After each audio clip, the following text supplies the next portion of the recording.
Hello and good morning everyone. आप सभी लोगों का स्वागत है आपके अपने यूट्यूब चैनल स्टडी ग्लॉस पर। मैं हूं डॉक्टर मोनिका और आज हम 28 जून से रिलेटेड जितने भी इम्पोर्टेंट क्वेश्चन बन सकते हैं उनको डिस्कशन करने वाले हैं। यह हमारा टेलीग्राम चैनल है, यहाँ पर आपको क्विज अवेलेबल हो जाएगी और इस लेक्चर की जो पीडीएफ है वो भी आपको यहाँ मिल जाएगी। यह आपके लिए आज का मोटिवेशनल कोट है। जीवन की हर समस्या ट्रैफिक की लाल बत्ती की तरह होती है, यदि हम थोड़ी देर प्रतीक्षा कर ले तो वह हरी हो जाती है। धैर्य रखें, प्रयास करें, समय बदलता ही है, तो अपनी मेहनत को जारी रखिए, आपको रिजल्ट बहुत ही अच्छा मिलने वाला है। इसी मोटिवेशनल कोट के साथ में हम स्टार्ट करते हैं आज का सेशन। फर्स्ट क्वेश्चन है, who has been appointed by the new development bank as the first director general of its regional office in Gujarat international finance tax city India. New development bank ने भारत के Gujarat international finance tax city में अपने क्षेत्रीय कार्यालय का जो पहला महानिदेशक है ये किसे अपॉइंट किया गया है? तो इसका करेक्ट आंसर है ये डॉक्टर डीजे पांड्यान को अपॉइंट किया गया है। डी इसका करेक्ट आंसर है। डिटेल से हम इनके बारे में बात करें तो ब्रिक्स देशों के संघाई मुख्यालय वाले जो न्यू डेवलपमेंट बैंक है, इन्होंने पूर्व नौकरशाह डॉक्टर डीजे पांड्यान को भारत के Gujarat international finance tax city, जिसे गिफ्ट सिटी बोलते हैं, इसके अंदर अपने क्षेत्रीय कार्यालय का महानिदेशक इन्होंने नियुक्त किया है। पांड्यान इससे पहले बीजिंग स्थित एशियाई अवसंरचना निवेश बैंक में उपाध्यक्ष और मुख्य निवेश अधिकारी थे, जिसमें चीन के बाद भारत सबसे बड़ा शेयर धारक है। पांड्यान की नियुक्ति की घोषणा चीन के रूप में आती है, जो इस साल के ब्रिक्स का अध्यक्ष है। 23-24 जून को वीडियो लिंक के माध्यम से 5 सदस्यीय ब्लॉक के शिखर सम्मेलन की मेजबानी करने के लिए ये तैयार है, जिसमें प्रधानमंत्री नरेंद्र मोदी भी भाग लेने वाले हैं। एनडीबी की हम बात करें न्यू डेवलपमेंट बैंक की, तो इसकी स्थापना हुई थी 15 जुलाई 2014 को और इसका हेडक्वार्टर शंघाई चाइना के अंदर है। और इसके जो प्रेसिडेंट है ये कौन है? मार्कोस प्रादो तिरिजो जो है इसके प्रेसिडेंट है। सेकेंड नंबर क्वेश्चन है, who has become the first mountaineer of India to climb the top of Annapurna पर्वत without the help of oxygen? बिना ऑक्सीजन की सहायता के अन्नपूर्णा पर्वत की चोटी पर चढ़ने वाले भारत के जो पहले पर्वतारोही है ये कौन बन गए हैं? तो इसका करेक्ट आंसर होगा ये बन गए हैं स्कालजेंग रिंगजिन बन गए हैं। इसका करेक्ट आंसर होगा। डिटेल से हम इनके बारे में बात करें तो विदाउट ऑक्सीजन अन्नपूर्णा माउंटेन पर चढ़ने वाले भारत के ये पहले पर्वतारोही स्कालजेंग रिंगजिन चोटी पर्वतारोही ये बन गए हैं। 28 अप्रैल को माउंट अन्नपूर्णा की चढ़ाई और 14 मई को माउंट लहोत्से के बीच 16 दिनों के अंतराल के बाद स्कालजेंग रिंगजिन ने बिना ऑक्सीजन सप्लीमेंट के 2 शिखर जीतने का इन्होंने रिकॉर्ड बनाया है। शिखर पर चढ़ने का प्रयास करते समय मृत्यु की उच्च दर के कारण माउंट अन्नपूर्णा दुनिया के 8000 मीटर के शिखर में से एक है और सबसे चुनौतीपूर्ण में से एक है। 41 साल के स्कालजेंग रिंगजिन को लद्दाख में पर्वतारोहण में अग्रणी साहसिक आगंतुकों का 23 वर्षों का इनको एक्सपीरियंस है। Top 5 question related to Annapurna mountain की हम बात करें, where is Annapurna mountain located? तो ये नेपाल के अंदर स्थित है। What is the height of Annapurna mountain? तो ये है 8091 metre. 10th highest mountain in the world, तो ये है Annapurna mountain. Annapurna mountain first person to climb, तो पहला जो इंसान था इस पे चढ़ने वाला ये था माउराइज हरजोग जो फ्रांस के थे। First woman of India to climb Annapurna mountain, तो ये है Priyanka Mohite. Third number question है, who has become the new director of the Indian intelligence agency intelligence bureau? भारतीय खुफिया एजेंसी है जो आईबी इंटेलिजेंस ब्यूरो, इसके नए निदेशक कौन बन गए हैं? तो इसका करेक्ट आंसर है तपन कुमार डेका बन गए हैं। सी इसका करेक्ट आंसर है। डिटेल से बात करें तो भारतीय पुलिस सेवा के जो वरिष्ठ अधिकारी है तपन कुमार डेका, इनको खुफिया ब्यूरो का प्रमुख बनाया गया है। और आईबी के मौजूदा चीफ अरविंद कुमार की ये जगह लेने वाले हैं। मौजूदा आईबी प्रमुख का विस्तारित कार्यकाल 30 जून को समाप्त हो रहा है। और आईबी की बात करें इंटेलिजेंस ब्यूरो की, तो इसकी जो स्थापना है ये 1887 के अंदर हुई थी और इसका जो हेडक्वार्टर है ये न्यू दिल्ली के अंदर है। चलिए टॉप 5 नेशनल अपॉइंटमेंट्स को हम रिवाइज करें तो new president of cellular operators association of India, तो ये बने हैं Pramod K Mittal. New president of press council of India, तो ये है Ranjana Prakash Desai. New director general of national informatics centre, तो ये बने हैं Rajesh Gera. New chairman of Indian stock market Bombay stock exchange, तो ये है S S. Mundra. New chairperson of central board of secondary education, तो ये बनी है निधि छिब्बर। 4 नंबर क्वेश्चन है, what is the rank of India in the world mains football rankings 2022 released by the footballs world body FIFA. Football के विश्व निकाय FIFA के द्वारा जारी विश्व पुरुष फुटबॉल रैंकिंग 2022 में भारत किस स्थान पर पहुंच गया है? तो भारत इसके अंदर 104वीं पोजीशन पे है। डिटेल्स हम इसके बारे में बात करें तो एशिया कप फुटबॉल के लिए हाल ही के अंदर क्वालिफाई करने वाली भारतीय पुरुष फुटबॉल टीम को इसका फायदा भी मिलता दिख रहा है, क्योंकि वह जारी नवीनतम फीफा विश्व रैंकिंग में 2 स्थान की छलांग लगाकर 104वें स्थान पर ये पहुंच गई है। ब्लू टाइगर्स टीम न्यूजीलैंड से 1 पायदान नीचे है, जो इस महीने के शुरू में अंतर महाद्वीपीय प्लेऑफ में कोस्टा रिका से 0-1 से हारने के कारण 2022 फीफा विश्व कप में जगह बनाने से चूक गया था। हालांकि एशियाई फुटबॉल परिसंघ के सदस्यों में भारत की रैंकिंग 19वें स्थान पर स्थिर बनी हुई है। टॉप 10 में इंग्लैंड, स्पेन, इटली, नीदरलैंड, पुर्तगाल और डेनमार्क है। फुटबॉल रिलेटेड क्वेश्चंस के बारे में हम बात करें, where will the football tournament FIFA world cup 2026 be held? तो ये होने वाला है अमेरिका, मैक्सिको और कनाडा के अंदर। Who has won the title of Indian Super League 2021-22? तो ये जीता है हैदराबाद ने। Football tournament AFC women's Asia, which country's team has won the title of Cup 2022? तो ये जीता है चाइना ने। Which countries will host the football tournament FIFA Under-17 Women's World Cup 2022? तो ये जो है होस्ट करने वाला है India. Where will the football tournament FIFA E-National Cup 2022 be organized? तो ये होने वाला है कोपेनहेगन, डेनमार्क के अंदर।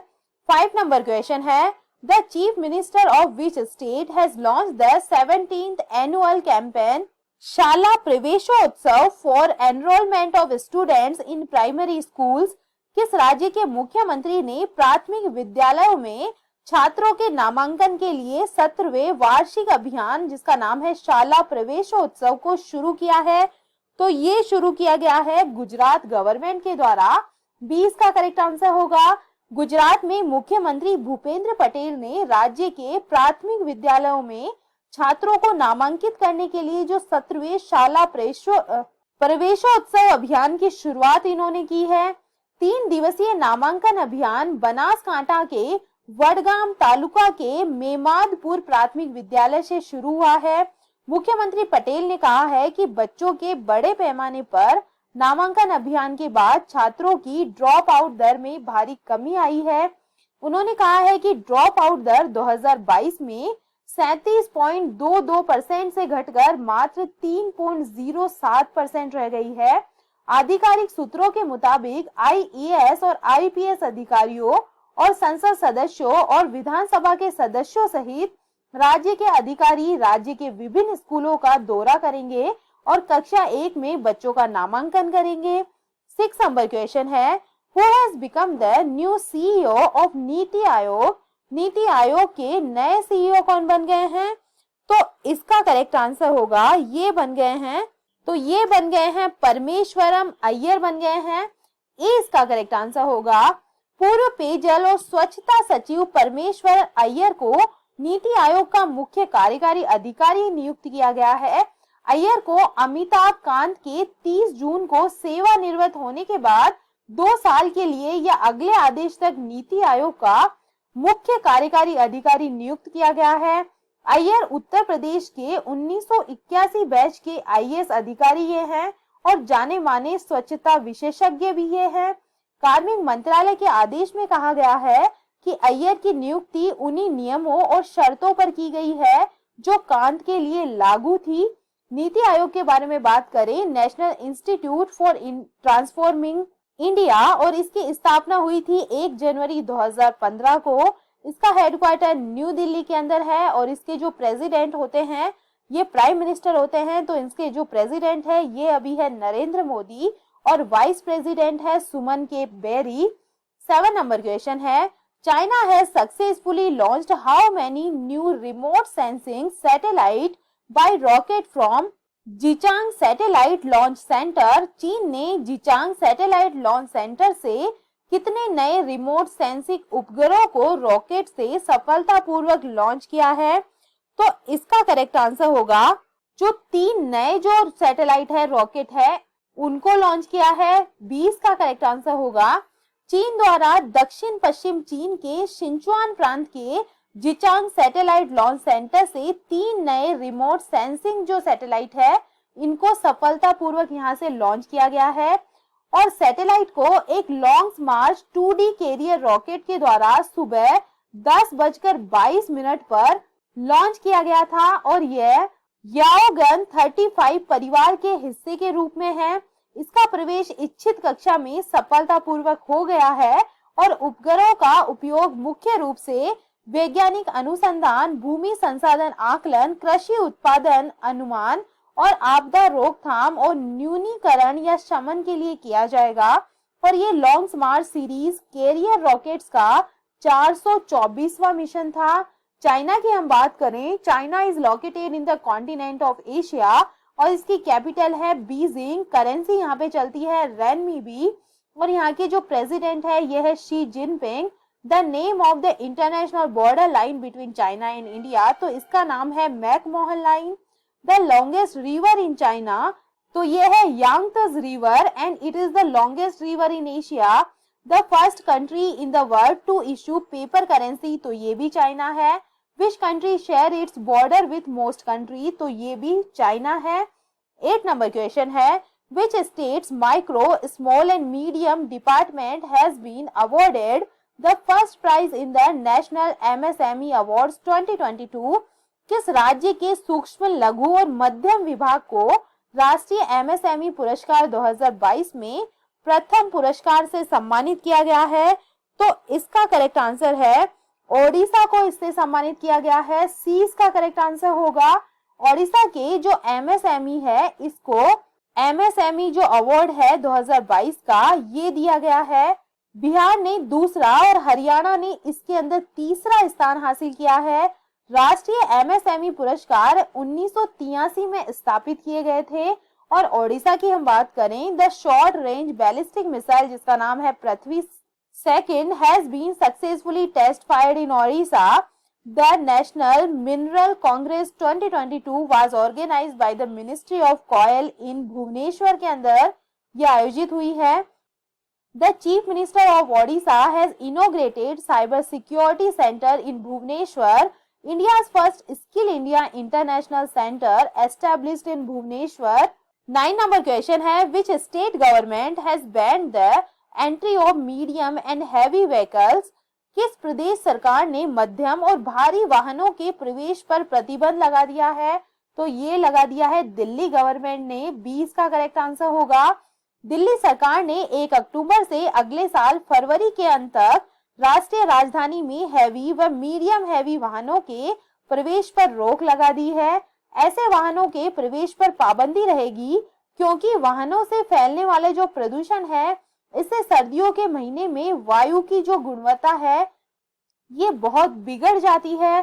15 जून को दिल्ली सरकार ने हरियाणा और उत्तर प्रदेश समेत पड़ोसी राज्यों को पत्र लिखकर राष्ट्रीय राजधानी में वायु प्रदूषण को नियंत्रित करने के प्रयास के तहत केवल BS6 बसों को ही 1 अक्टूबर से दिल्ली की ओर भेजने की अपील इन्होंने की है।